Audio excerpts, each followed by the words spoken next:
All right. Thank you all for joining us. We have a few more people logging in, it looks like, as I see here folks joining the call now. But we'll go ahead and get started for the folks that are on time. We're going to go through a couple of things today, but the biggest part is thinking about, we do a number of webinars, and you may have seen some of the other ones here at District Management Group, but we try to put together a series of things that kind of go together in terms of approaching schedules and some process items, some best practices. So what kinds of things are frequently observed in really strong schedules or schedules that serve students well as some other deep dives around special scheduling. And we know that a lot of folks, their master schedule is often driven by what's happening with their specials or the unified arts.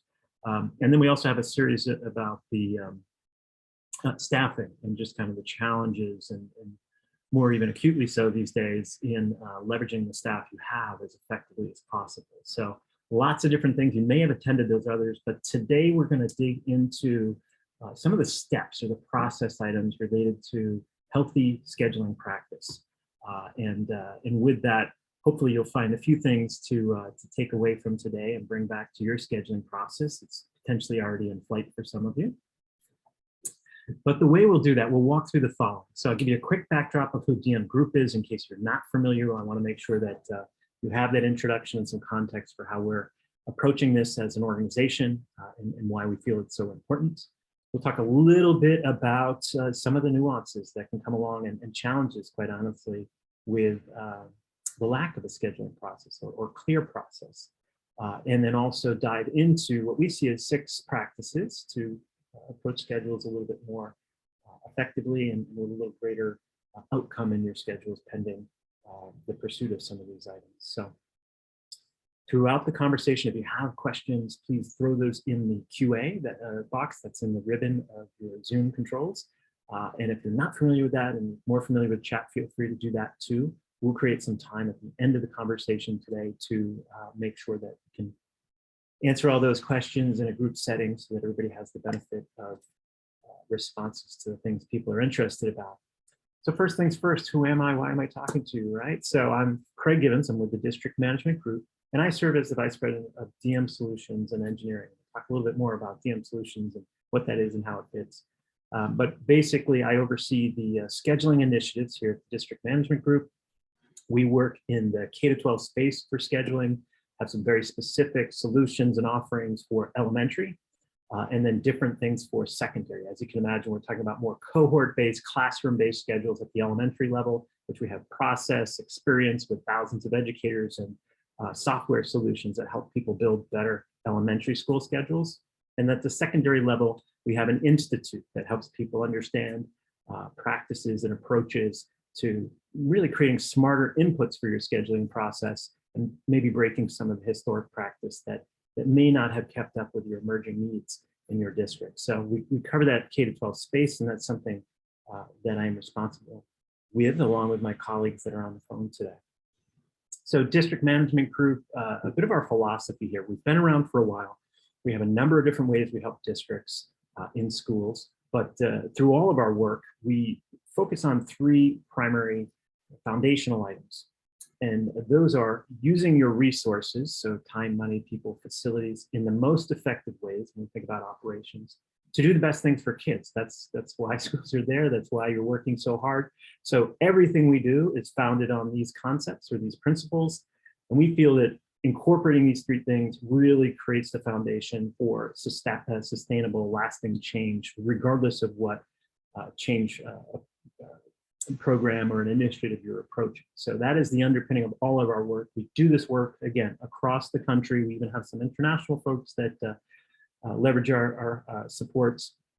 But we work with districts, large, small, regardless of what part of the country. We have the proverbial one-room schoolhouse in Vermont, and we have the elementary schools with well over thousands of students in a single school, and some of the largest districts and some of the smaller districts across the country. The common thread here is that a lot of these folks are struggling with the same things. I mentioned staffing earlier. I haven't bumped into somebody who said staffing is not a problem right now. So there's a lot of common threads across all of these districts. We just make sure that we're calibrating to align with what you have for resources and ability to solve those problems, which may be very different, of course, across the different needs of the districts and schools in the country. So the three things that we do to primarily focus on our supports on helping wrestle with the challenges or the opportunities you have in your districts and schools are these. DM Learning, which is really an opportunity to get access to knowledge across a number of different topics. In many cases, sharing case studies of the work we've done or the work that our colleagues or partners in the districts have done. And we make institutes available and other training opportunities for just-in-time focus areas like scheduling, like academic return on investment, and a number of other areas. We also publish what we call the District Management Journal, which is something we push out twice a year that has a plethora of insights into how people are wrestling with the latest and most pressing topics. On the other end, we have consulting. So as people are gaining this knowledge or know what they want to do and how they want to do it, but they don't have the capacity or they're missing particular skill sets, we roll up our sleeves and we partner with folks to do that work hand in hand with them across a number of different topics as well. And then in the middle of these two things, learning and consulting, we have what we call our solutions. And that's an area where we've come up with ways to tackle recurring challenges in schools and districts that without some kind of meaningful, well-structured solution can continue to cause headaches year after year. And scheduling is one of those things. So that is definitely one of the items that falls in this. We feel like we've come up with a robust way to approach scheduling that really solves for some of those traditional problems, saves time, and actually improves the impact of the schedules you build. So that's going to be our focus today, are the scheduling components and more specifically even some of the elementary practices, which can scale up through those secondary levels as well. But that's what we're going to dive in today. And the problem space we're talking about are really breaking some of the barriers that people come to the table with or that may be traditionally present in your schools around approaching scheduling and what it takes to do it well and whether or not your particular situation is ready for change. And so we hear these types of things all the time where folks, maybe it's a new principal, or maybe it's somebody that was doing secondary work and now coming into support elementary space or something like that. But understanding exactly what a good schedule looks like can be challenging if it's early on, or if you're adopting schedules that aren't working well for you. In some cases, it's a gap of what could I do to make it look better? And that leads into as well, what training or how can I gain access to that information? Who has it? And is it in particular pockets, even in my district, that I can leverage? But where do I find the information that helps me understand how to build better schedules, not only the knowledge, but then the process and understanding that practice a little better. And then sometimes you meet those what we call psychological barriers, or those other things that are just anecdotal. You know, we've always done it this way. Why would we ever change? It's working. And the question becomes, is it working for the students? Is it working for the staff? But there may be those pieces that have momentum that you are pushing kind of uphill against at times to just try to get people on a page of these new opportunities that you're seeing that you want to bring other people along with. So we'll touch on all of these today. And one of the first things that we think about as we talk about wrestling those particular hurdles potentially or barriers is defining what the practice is in terms of how you'll approach schedules and how you can do it differently to hopefully create some momentum and create some opportunity to really achieve your goals, because we often see that schedule between your goals and what's actually happening for students or the results for students can be how you spend time. So it's a critical enough situation or circumstance with schedules that we really need to focus on it. Make sure we have a defined practice. We believe that, and we have seen in practice, that a defined and clear process for building schedules can help build staff buy-in, so they know how schedules are going to be approached. They know the guiding principles for those schedules. They know their role in that scheduling process. That can really begin to buy that buy-in, build the empathy of the things that you might be wrestling with as a leader as you build out schedules that they may not have the same insights into. So really building that buy-in. Also, when we're producing schedules, there's always that wave of, hey, I want this, I want that, these various preferences and things that come in. So by being upfront and having a clear practice, sometimes that can alleviate some of that and the rework or iterations that you have to go to and through to build those stronger schedules. So thinking through how do you bring people along in that process by building a bit more of a culture or awareness in your local culture around scheduling, how it gets done, and how people participate productively in that.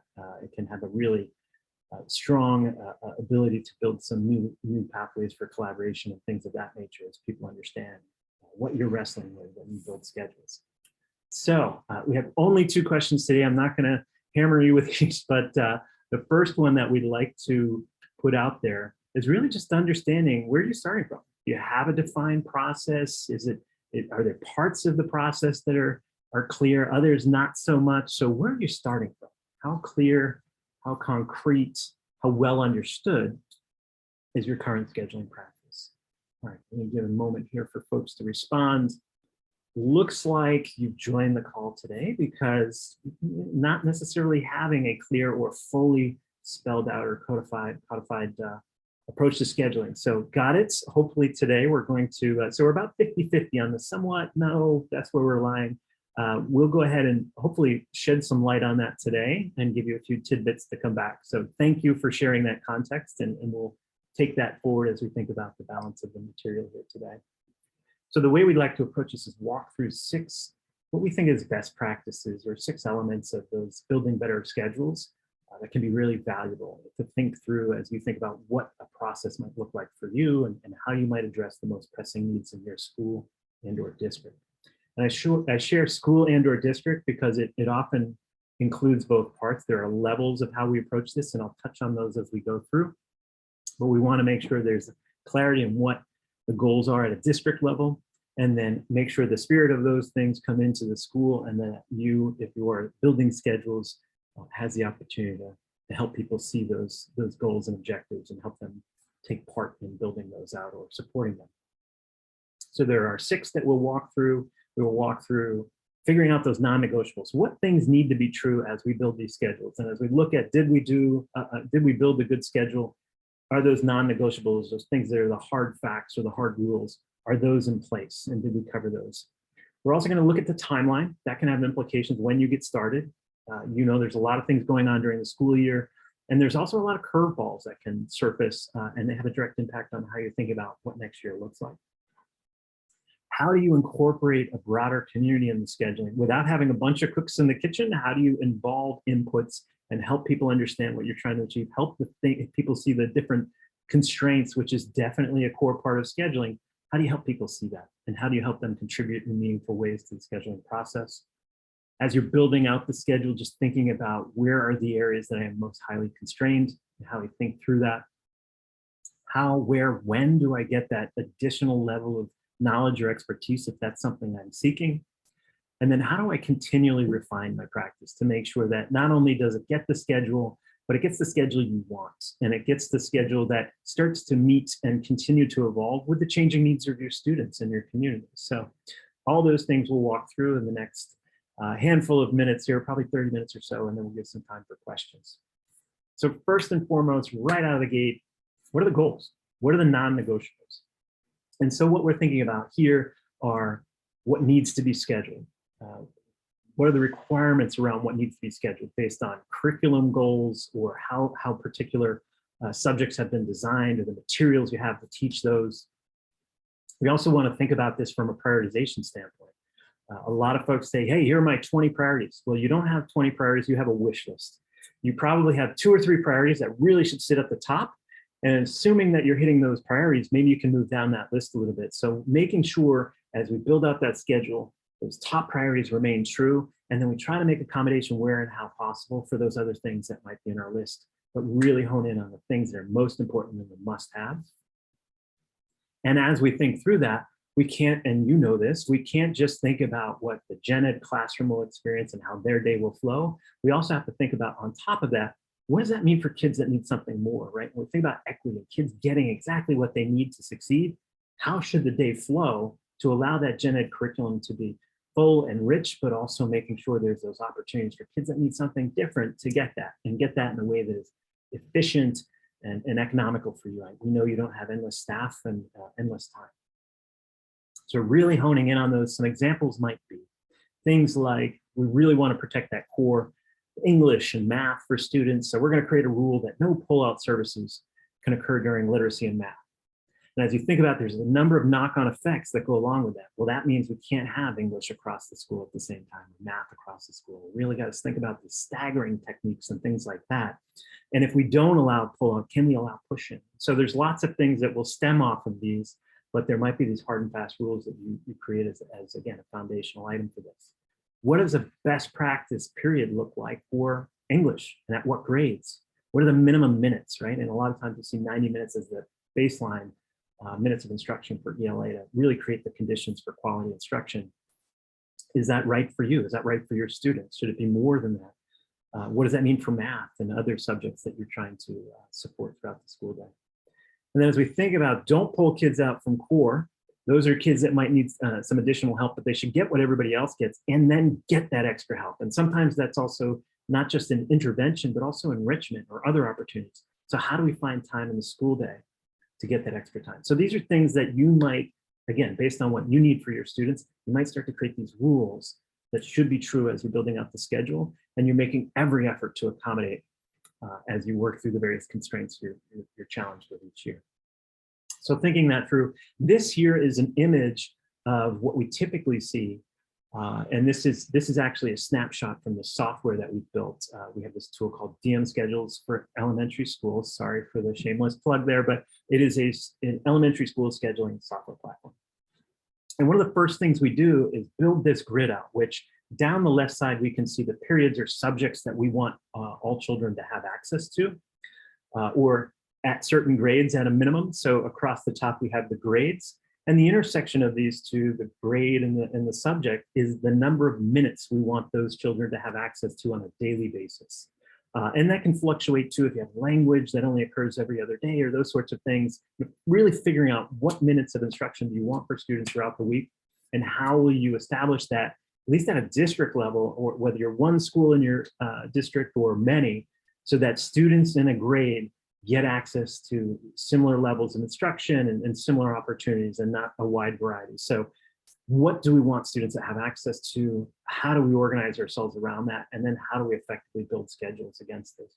And this could vary too. This is a very simple example. You may have science and social studies is more of a unit-based at the lower grades, and then you may want to break that out to have, if you're being tested in science or social studies at the upper grades, maybe those are individual classes. So it's going to look very different for you. But start with, what are our instructional priorities, and what does that translate into for instructional minutes, or even potentially daily guidelines for those types of instructions. So this is what we're thinking about as we're thinking about part of those non-negotiables. What should be true, and what are we aiming to provide for those students? We've inserted these along the way because they'll probably be resonating for you, but there's a couple of different things we bump into in the scheduling world. And the reality is that there is no perfect schedule. Schedules are a perfect exercise, but it's usually a collection of trade-offs and weighted decisions along the way. So you're constantly battling those constraints, and inevitably that will happen. But by building those non-negotiables and making sure that people are clear on those, you can always weigh those constraints against those non-negotiables and use that as a tool to say, well, if we do that, we'll break this opportunity or this particular non-negotiable we've established together. So continuing to weigh those constraints, non-negotiables can be that North Star that you keep coming back to say, that's going to break what we're trying to accomplish here. So that will have to go lower in the priority list. The second item we want to look at is starting as early as possible. So we know you have a number of things on your plate. And so the volume of how much time you're focusing on schedules can vary. But what we're seeing, and this is a survey, these dots here are a survey we conducted back in 2019. And in 2019, people told us, about 13% said, yeah, I could start really early, kind of the January to March, or that Q1 period in the calendar year. Other folks said, no, it's definitely backing out maybe 2-3 months before school starts. That's when I really roll up my sleeves and get started. And then other folks say, no, it's really, I don't have any time. And then I do that over the summer months. And there was still a good portion. This is an older study. I would say that people have started to move more towards that left based on what we're hearing. Last year being a bit of an exception year where people were, trying to survive that year of COVID circumstances and remote learning and a number of other things that just added a whole nother layer of complexity. But people have started to move towards that earlier part of the year. And the rationale there is to start with, hey, what do I know early? What are the things that I have information on that I can start building plans around? What kinds of things can I collect from others if they have preferences or feedback for me? What can I get organized with early as I'm waiting for those enrollment numbers, as I'm waiting for any shifts in curriculum, or if there's new funding that's happening in the budgeting process that may shift? Let me address those in that April-June timeline versus trying to do all that at the end of the year, get it all organized at the end of the year. So we really encourage people to start early, gathering what they can, maybe even starting to build out drafts or taking last year's, starting to mark that up, last year's schedule, starting to mark that up with what's known and how that might change.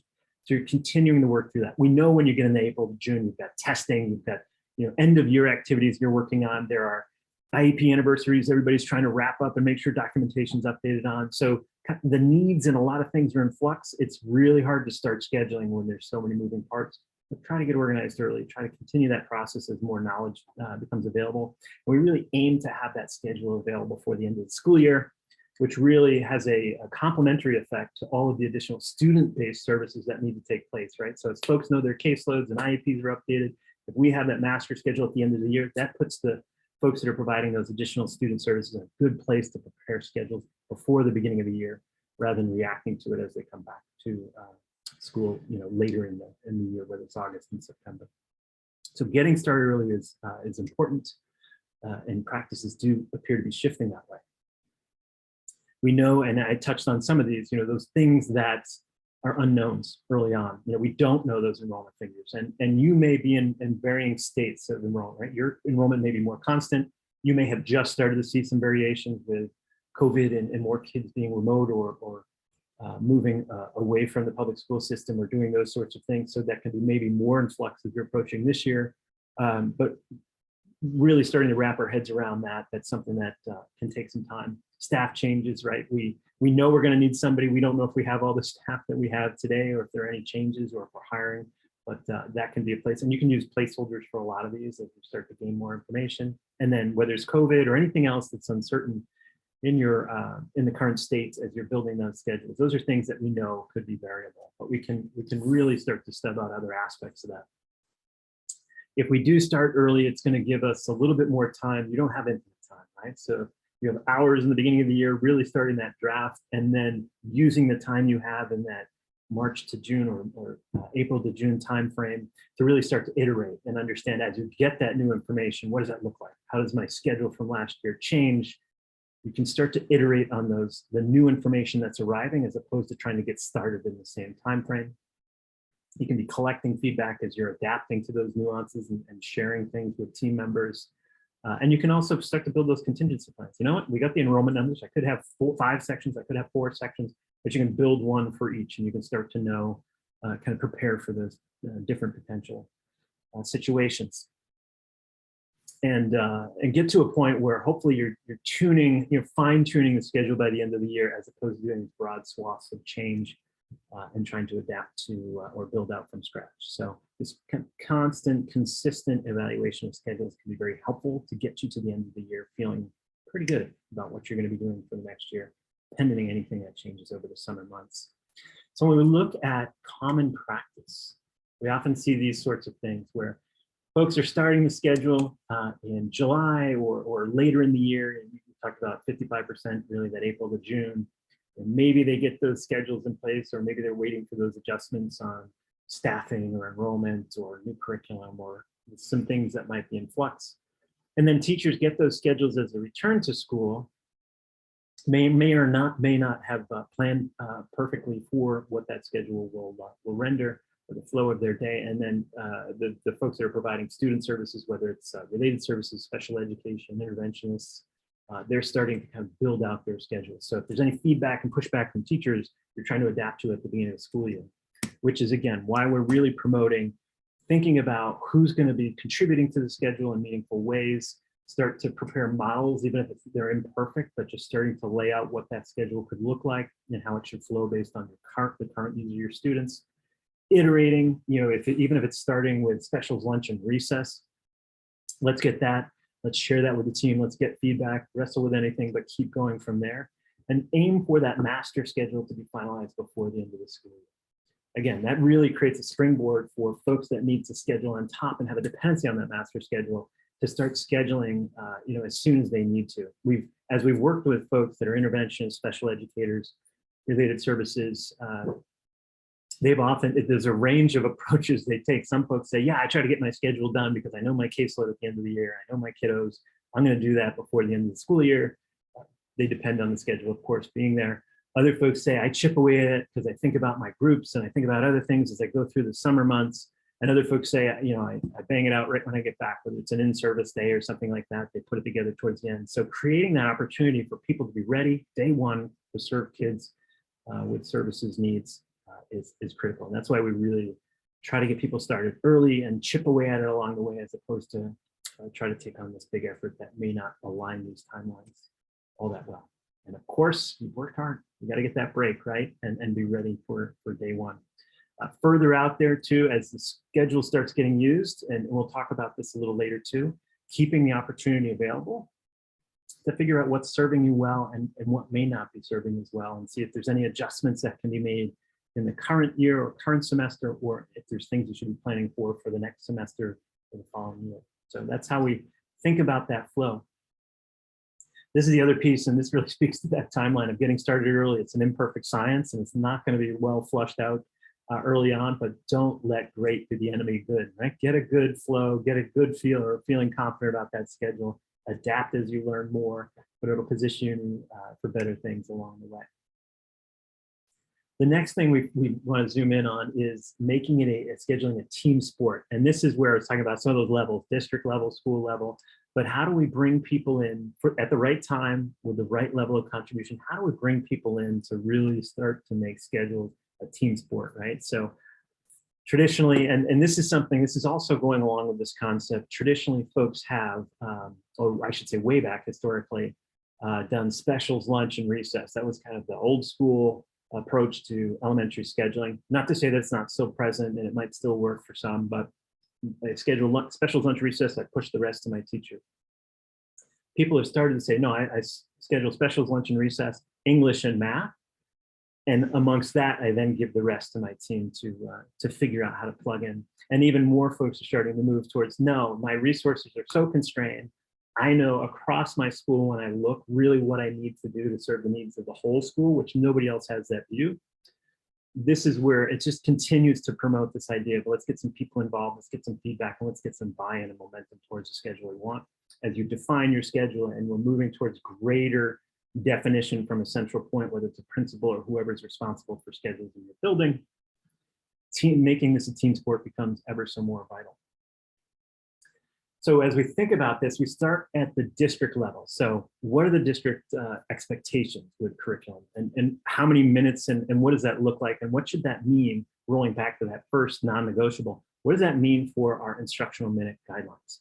And why are those guidelines built that way? So we're often, when we work with districts or multiple schools in a district, we start at the district level. We get the leadership at the district level to engage with principals to share, here's what our instructional minute guidelines are, here are other non-negotiables, wrestle with that constructively with the principals so that the principals can really see what's trying to be achieved and bring that to their buildings, the spirit of that, those guidelines and those non-negotiables. So starting at that district level to get buy-in and wrestling with it there.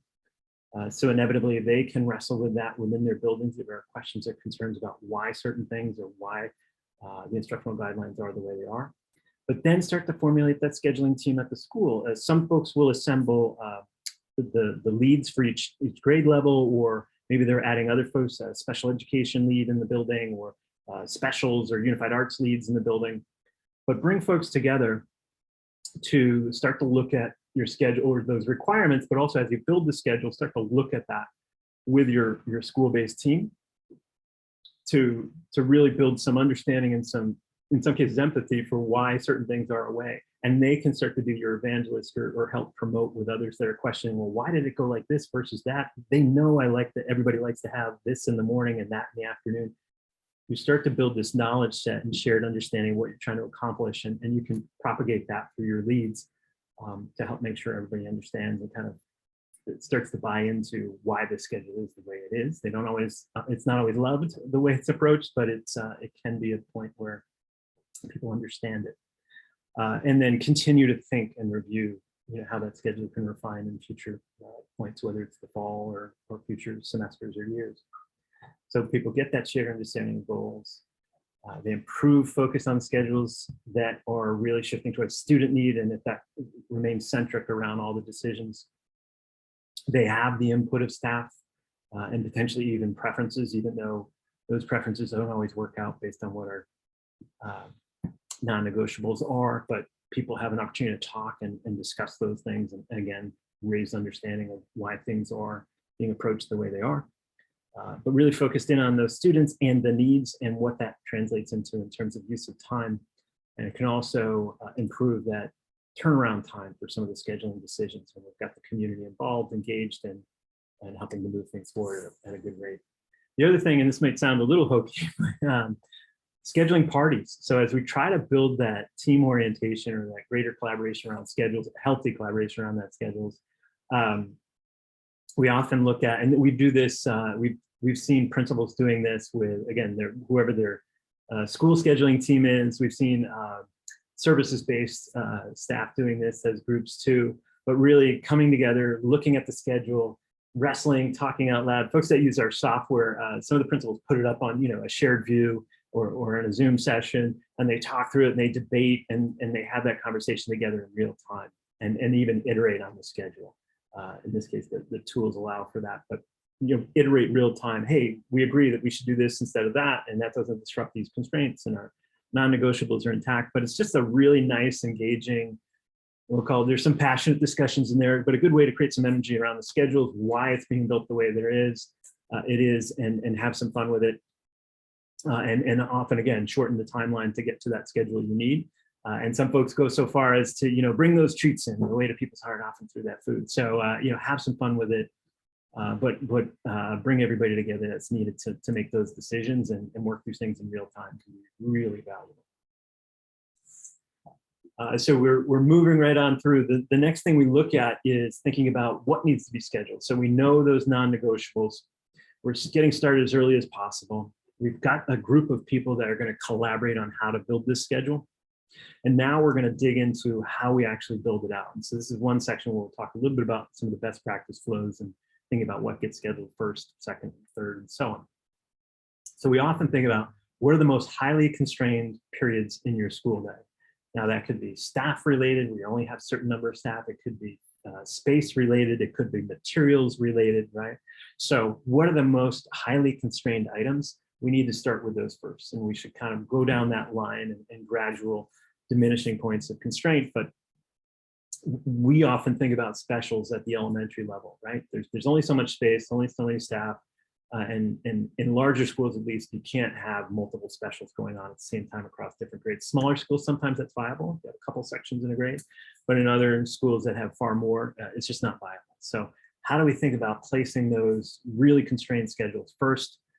We'll look too about the flow of these as we place these, and especially around specials, we'll think about grade level sequencing so people don't have to change materials as dramatically. Moving from 5th to K could be a much more dramatic materials change than 5th to 4th, 3rd, and so on. But think about how we stagger those into the day to manage for those constraints.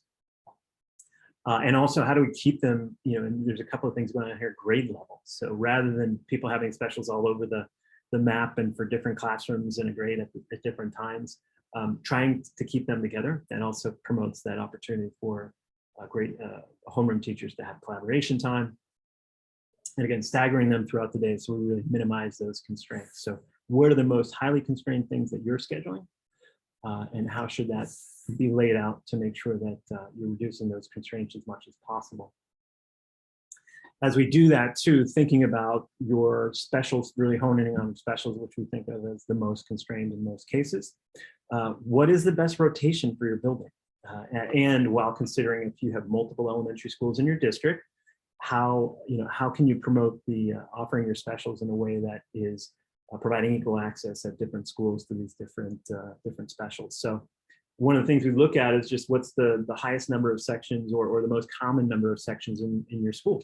Is it a 4-section or homeroom school? Is it 5 sections or 2? But thinking that through and then thinking about how you're going to offer your rotation in a way that's complementing that and maximizes staff in terms of minimizing the need, but maximizes their time with kids during the school day, reducing travel and things like that if you're sharing. So one of the things, if you have 4 sections per grade in a school, can you create a 4 special rotation that is actually a 4-day rotation instead of just thinking traditionally of 5 days? You might need fewer staff. And something like a 4 or 6-day schedule has upsides too, where it rotates in a way where when you always have Monday off, or you always have a half day, things move. And so kids don't always miss the same things. But thinking through your constraints, thinking about how to stagger them to minimize those constraints, and then thinking about specifically for special, what is the most optimal rotation based on the number of sections you have in your school, your sharing, and other factors. So start with those constraints and wrestle with those first. Lunch and recess happens to be that next one that we're often thinking about, right? There's only so much space in the lunchroom. Depending on your scenario in terms of how long those lunchrooms are, it could be tied to some free and reduced lunch accommodations and things like that too. How do we keep those manageable so we don't have 100 kids in the lunch line? What does that look like? What does that look like in your school? How does that correspond with recess? We often think about keeping those together to reduce the transitions, and to think about the lunch recess block as a bound amount of time.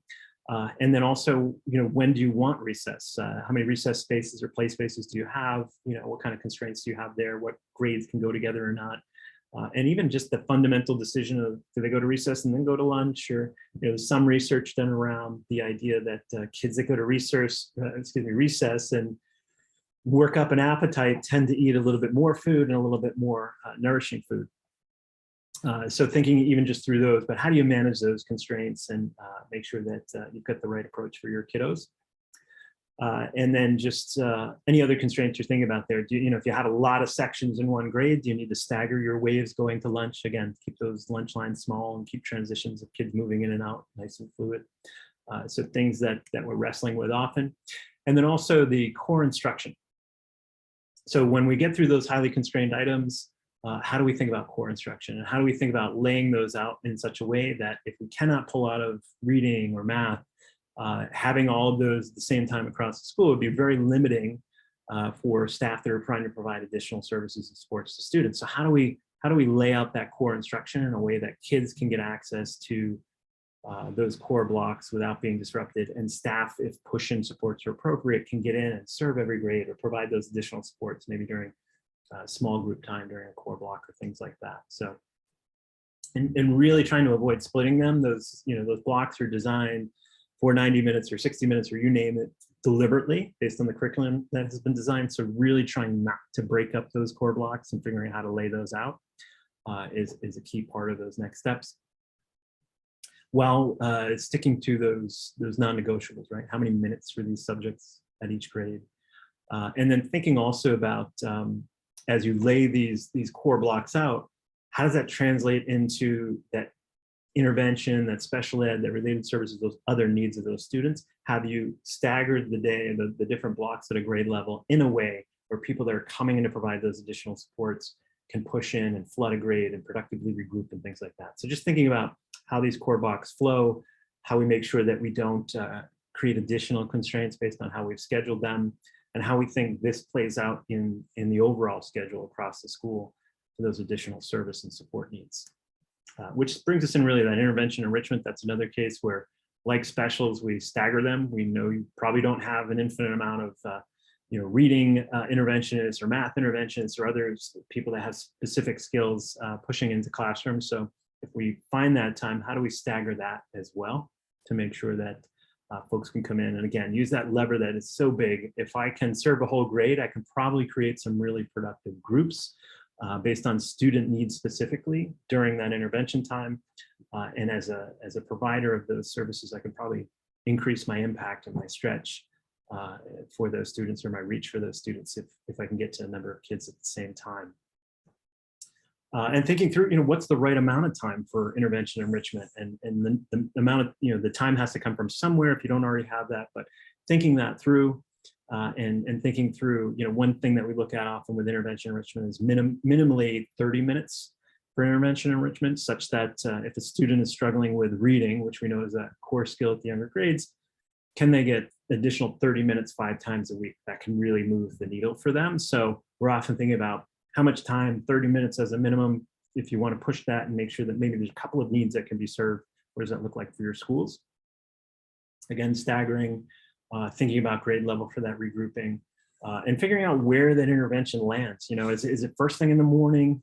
Maybe, maybe not. Does it follow a core block so that the lesson can be relearned right there and then while the context is there for the student, and hopefully the student's remembering what they just walked through, you know, where that intervention can really provide a reinforcement of the learning.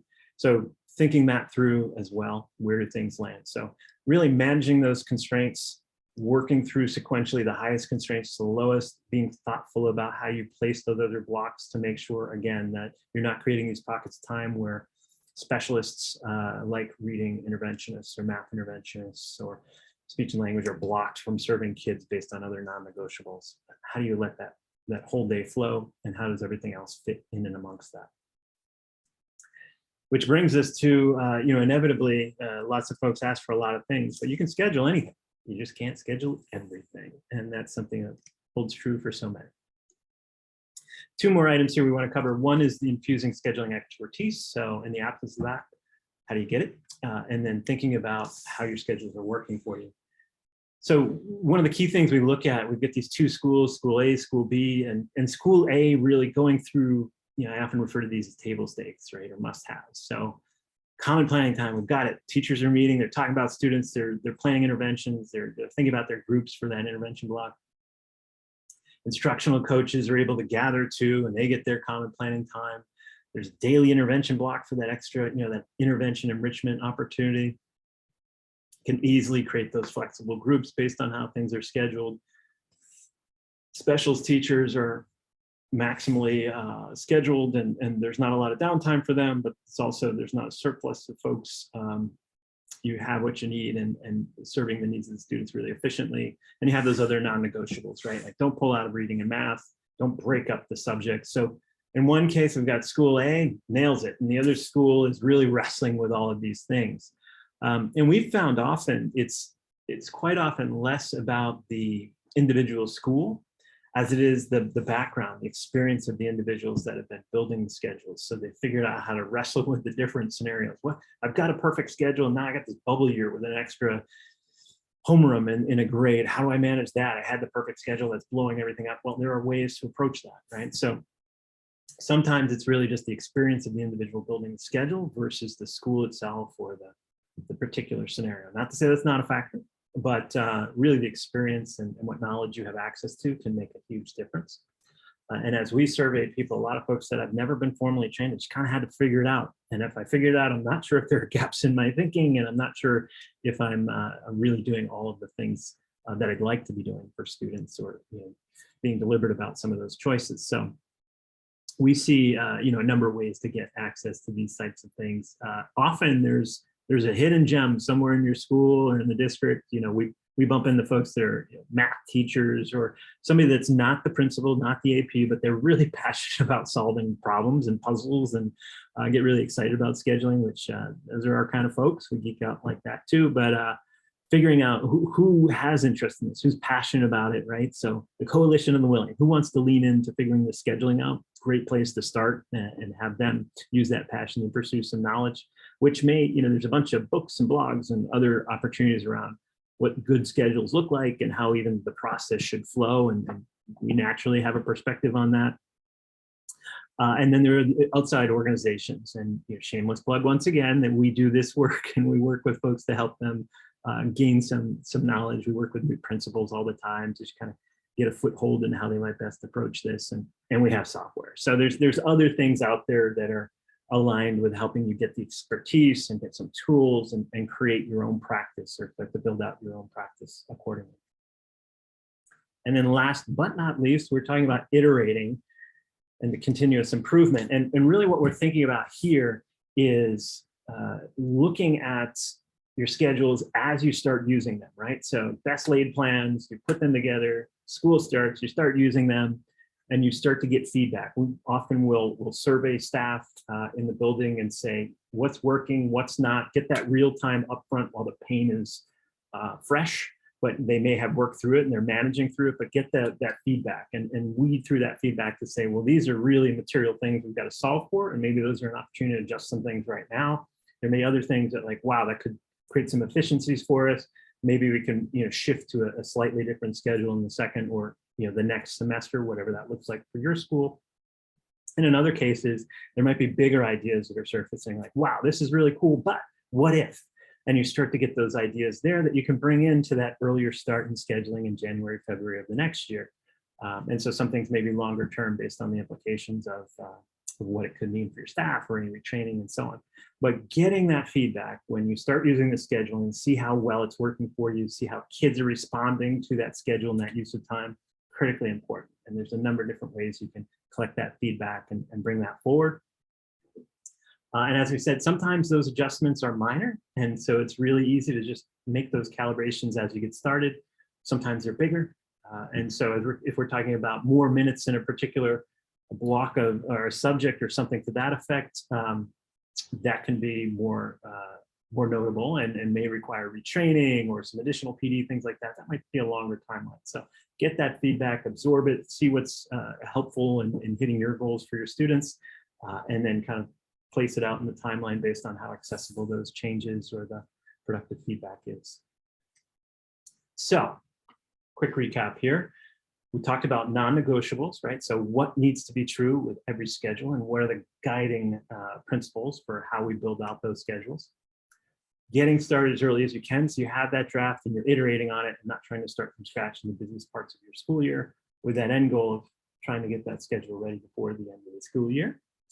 Making it a team sport. How do you bring other people in productively such that you get that buy-in, people understand, and you're moving productively towards that in the schedule versus constantly getting feedback about, it doesn't work for individual teachers or individual grade levels. And I'm not saying that as a negative, it's just the perspective they have is thinking about what they need and they may not see the other dependencies that you do. So getting a team sport together can really start to solve for some of that and promote some information. Making sure you're tackling those most constrained things first. And I'll plug here too is that some folks say, well, I gotta really worry about all my special ed kids and kids with services first. I'm gonna build a whole scheduling system around that. Other folks on another end might say, well, I'm gonna really focus on the gen ed kids because that's the majority of the kids I have. Both of those have their approach, but the reality is that can actually over-constrain your schedule in the wrong directions. We often recommend trying to hit that middle ground because essentially those needs that students have as you start the school, those will shift, those will change over the course of the school year quite commonly. And if you focus on the gen ed, you may not have created the accommodations you need to serve those kids. So getting everybody in there as team sport and starting through just those general constraints and thinking broadly about everything that needs to happen is really critical as you start to build out your schedule itself. Gaining access if you don't have it, whether it's partnerships, other folks in your school, district, you name it, people that you know that have been doing this for a while, and constantly improving. Your students' needs are changing, so why shouldn't your schedules change too? How you use your time is going to define what you get. And so it's really important to continually evaluate the schedules you build, how productive they are for your students, and if you're getting the results you want, or if changes should be made. Which brings us to our final poll. Just a real quick check-in here to see which of the following that you've just heard about do you think is maybe the most compelling for you to bring into your process as we think about going forward. So we've got determining those non-negotiables, starting early, team sport, work with those highest constraints, infuse that scheduling expertise, continually improve, or we do it all already, Craig, we're good. So take a moment there and go ahead and pop in your poll results.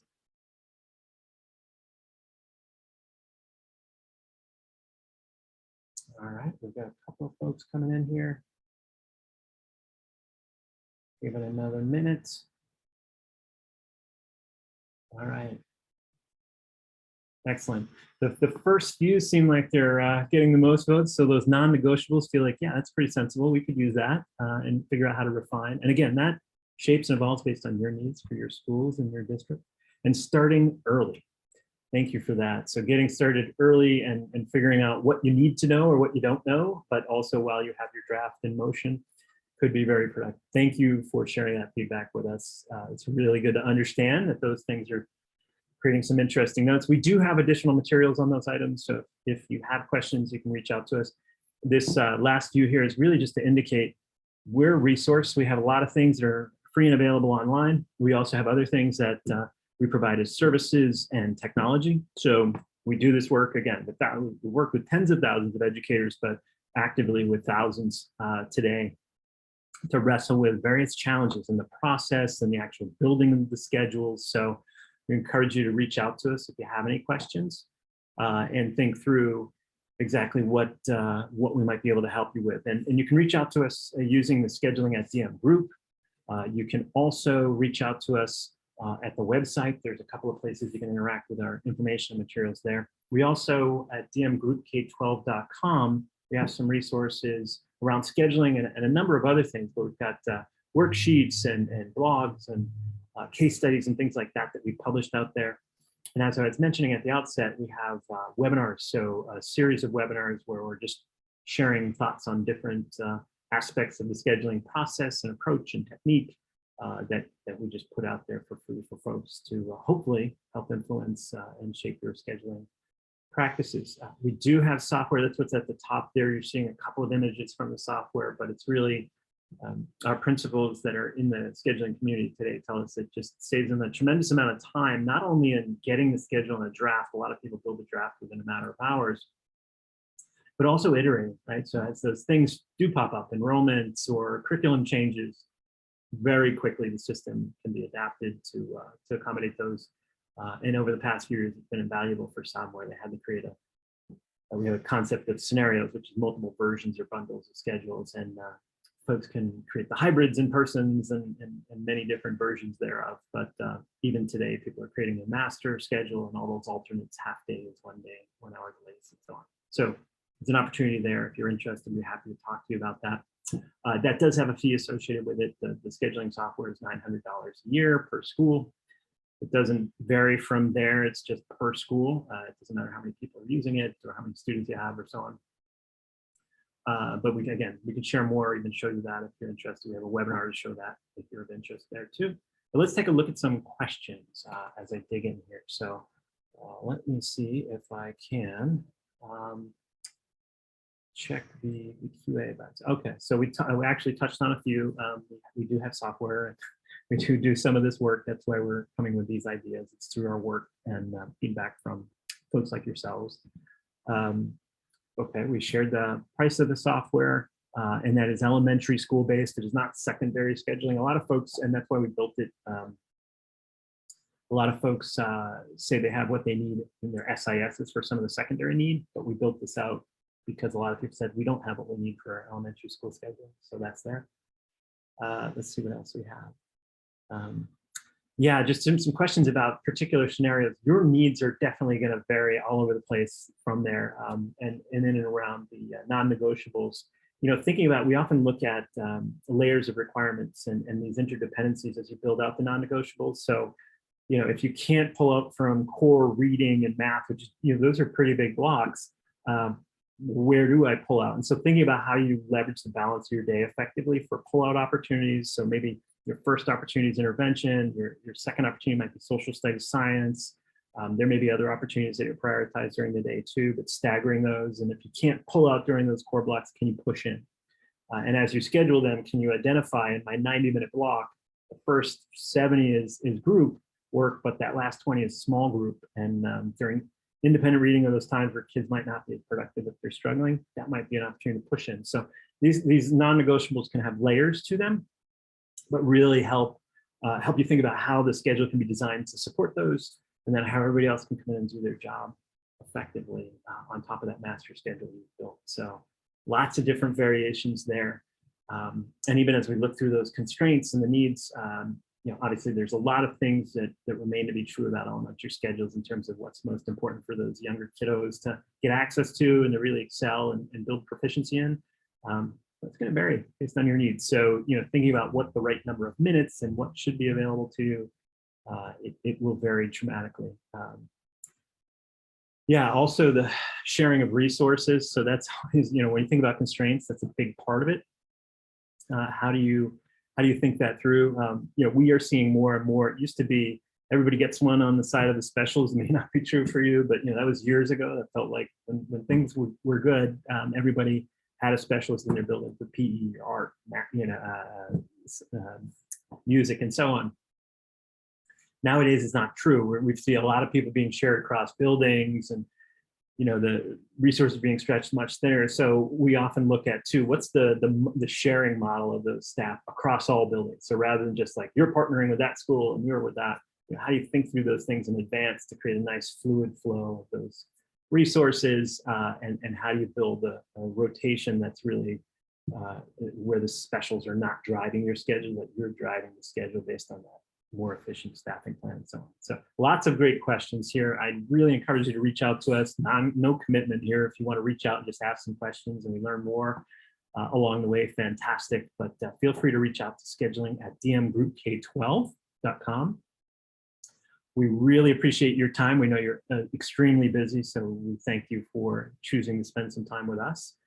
And we are here and available and hope to talk to you again soon. Thank you all and have a wonderful afternoon. We'll be sharing this recording tomorrow so that you all have it as a resource. Thanks so much. Be well, everybody.